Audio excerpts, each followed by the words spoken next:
Guided Reading Lesson 15. Wonderstruck. I'm reading this book to my Year 5 class with permission from Scholastic. Right, we are going to recap to start with, so I just want you to think, whose hand do you think this is? Who did you predict in the last lesson? We are going to find out if you are correct. When they'd finally made it back to the secret room, the two boys sat on the caveman fur and caught their breath. "That was amazing," Ben said, shaking his head. "Thank you." Jamie's face glowed. He took another picture of Ben and handed Ben the camera. Ben took a picture of Jamie, and they laid the images next to each other on the blanket to develop. Jamie passed Ben the flashlight as he wrote a long note in the notebook, his tongue sticking out between his teeth. "I've never shown anyone the museum before. Your wolf box made me think that you'd like it." Jamie paused for a moment and looked quickly at Ben. In that split second, Ben saw something in Jamie's glance, something that connected the two of them beyond the secret room and love for the museum. In a moment, the pen was moving again. "I don't have any friends here. No one likes the things I like. No one shares this stuff with me. Not even my dad, who's been working in the planetarium for 2 years, really knows or cares about what I do all day. Only you." Ben looked at the words, "only you," and he wanted to tell Jamie he felt the same way, but he let Jamie keep writing. "I wish my dad really cared about me." "I'm sure he does," Ben said. "Maybe he's just busy." Jamie shrugged and mouthed the words, "Maybe." "Talk to him," Ben said, trying to imagine what it'd be like to talk to his own dad. Instead of answering, Jamie started doodling in the notebook, drawing long dotted lines and arrows.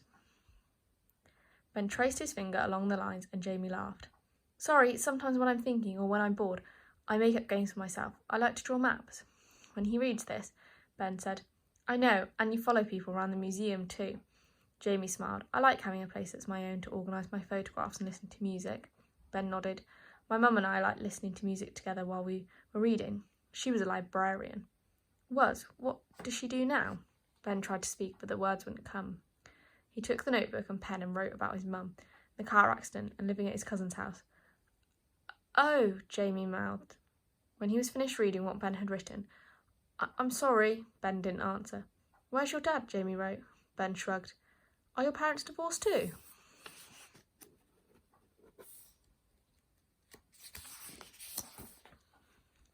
Ben shook his head. When he offered no further explanation, Jamie wrote, "Are there really wolves in Gunflint Lake?" Ben nodded. "So why did you do it?" "Do what?" Ben said. Jamie pointed to Ben's suitcase, and mine running away with his fingers. "It's far, isn't it?" Ben looked down for a moment and took a deep breath. "After the lightning hit me, I was in the hospital in Dulles for a long time. I could see the bus station from my window." Ben paused and Jamie nodded, as if encouraging him to go on.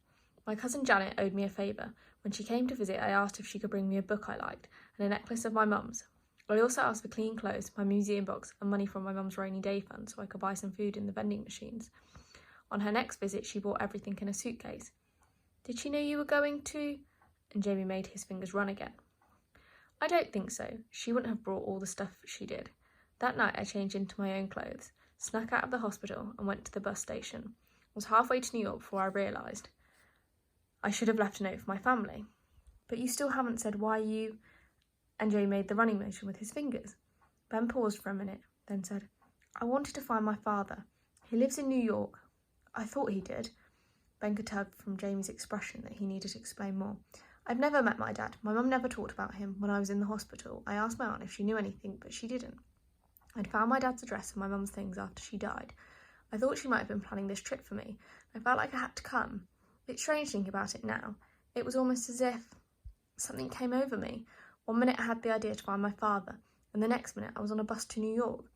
Ben shook his head, still in shock that they'd actually done it. "As soon as I arrived, I went to his apartment, but he doesn't live there anymore. I had one other clue, a bookmark from Kincaid's that he wrote on. I thought they might remember him. That's why I was there, the day we met." "I tried to tell you Kincaid isn't—" Jamie stopped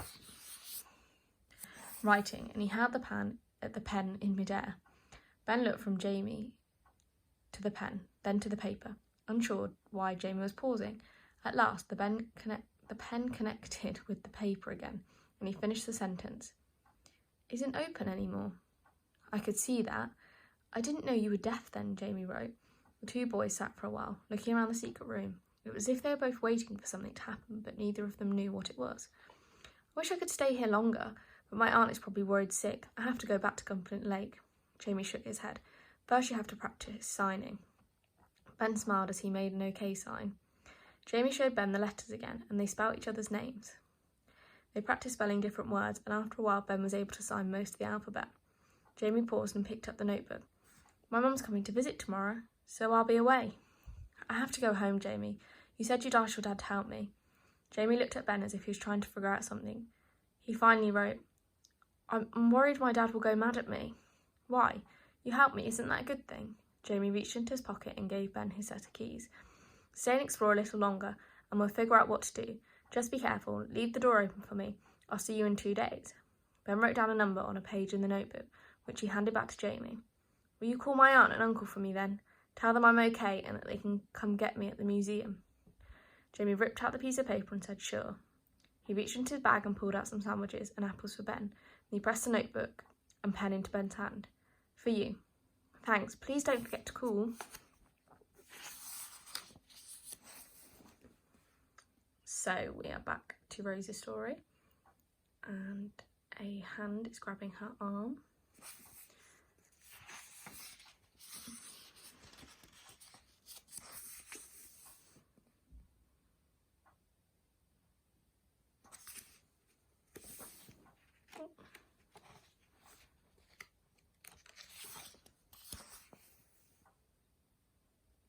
So who do you think it might be? Have you changed your mind from before?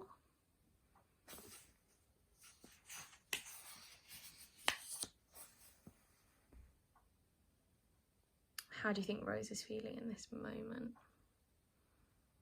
Can you remember who Walter is? Do we know who Walter is yet?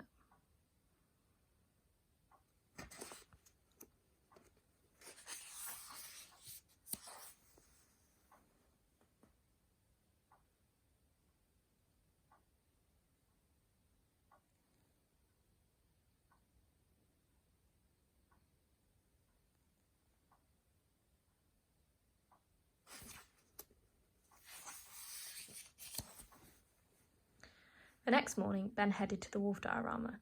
He read the sign on the wall over and over again, trying to make sense of how the stream got here. Behind glass in the museum, he stared at the North Star. He wished that he was with his mum in her library, where everything was safe and numbered and organised by the Dewey Decimal System. Ben wished the world was organised by the Dewey Decimal System. That way, you'd be able to find whatever you were looking for, like the meaning of your dream, or your dad. If only the card catalogue in the hall of filing cabinets wasn't empty, Ben might have been able to look up information about the diorama. Then he remembered the receipt for the golden cup he'd found inside the filing cabinets. What else might be filed away in there?